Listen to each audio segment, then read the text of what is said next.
যুবভারতীতে Messi massacre নিয়ে রাজ্য সরকারের গঠিত কমিটি তদন্ত শুরু করেছে। তারই মধ্যে ঘটনা তদন্তে সক্রিয় হল এনফোর্সমেন্ট ডিরেক্টরেট বা ইডি।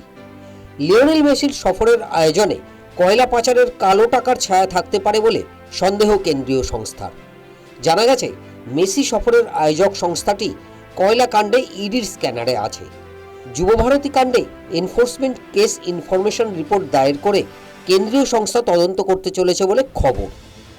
এর আগে ফিরদৌস শামীম জনস্বার্থ মামলা দায়ের করে সিবিআই অথবা ইডিকে দিয়ে এই ঘটনার তদন্তের দাবি জানায়। সেই মামলা এখনও বিচারাধীন। এরই মধ্যে সৌরভ গঙ্গোপাধ্যায় এবং কলকাতা আর্জেন্টিনা ফ্যান ক্লাবের সভাপতি উত্তম সাহার তরজা নতুন মাত্রা পেল।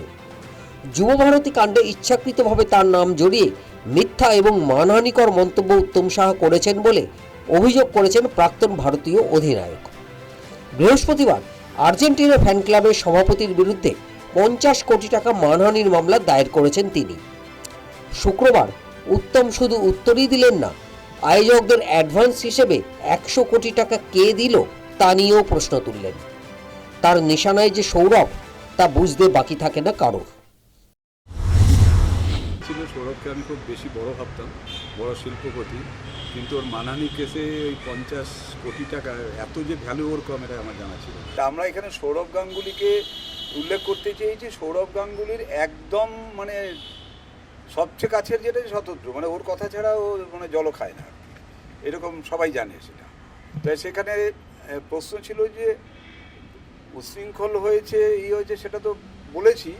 আমার মেইন প্রশ্ন ছিল শতদ্রু দত্ত এই যে মেসিকে আনতে গিয়ে এই মিনিমাম 100 কোটি টাকা অ্যাডভান্স করতে হয়েছে, এটা এফসিতে ফরেন কারেন্সিতে গেছে, এই টাকাটাকে ইনভেস্ট করেছে, এটা তদন্ত হবে। সৌরভ গাঙ্গুলি যদি মনে করে যে আমি এর মধ্যে নেই, তাহলে ও আমার সাথে একমতে দাবি করুক যে এই টাকাটা কে দিল তদন্ত হোক, তাহলে দুধ আর পানি আলাদা হয়ে যাবে। সৌরভ উত্তম তরজার মধ্যেই ধৃত শতদ্রুর হয়ে ব্যাট ধরলেন প্রাক্তন পুলিশ কর্তা নজরুল ইসলাম।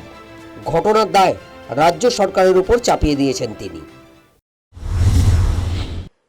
যিনি সে লোক কিরকম ভালো খারাপ আমি কিছু জানি না, কিন্তু তার সঙ্গে তো কথা হয়েছিল যে তিনি একজন বিশ্ববিখ্যাত ফুটবল প্লেয়ারকে এখানে নিয়ে আসবেন এবং ফুটবল প্লেয়ার এখানে এসে মাঠের চারিদিকে ঘুরবে, সবাই যাতে দেখতে পায়।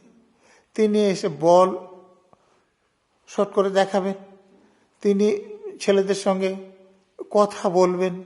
তো তাকে তিনি নিয়ে আসতে পারেননি, যার জন্য গন্ডগোল হয়েছে তা তো নয়। সেই ব্যক্তি এগুলো করতে চাননি, তার জন্য গন্ডগোল হয়েছে তা তো নয়। পুলিশ বা পার্টির লোকেরা তাকে লোকে যাতে দেখতে পায় সেই ব্যবস্থা করতে পারেনি, তার জন্য শতদ্রুর দায় হবে কেন? এদিকে মেসি সফরকে ঘিরে যুবভারতী ম্যাসাকার কাণ্ডের মূল আয়োজক ধৃত শতদ্রু দত্তের হুগলির রিস্টার বাড়িতে হানা দিল পুলিশ। পরিবারের লোকজনকে জিজ্ঞাসাবাদের পর বিধাননগর দক্ষিণ থানার পুলিশ তল্লাশি চালায় বলে জানা গেছে। সেই সঙ্গে ভাঙচুরের ঘটনায় জড়িত সন্দেহে আরও 3 জনকেও করা হয়েছে গ্রেপ্তার। ইডি তদন্তের ইঙ্গিত পেয়েই কি পুলিশের এই অতি সক্রিয়তা? উঠছে প্রশ্ন। News time.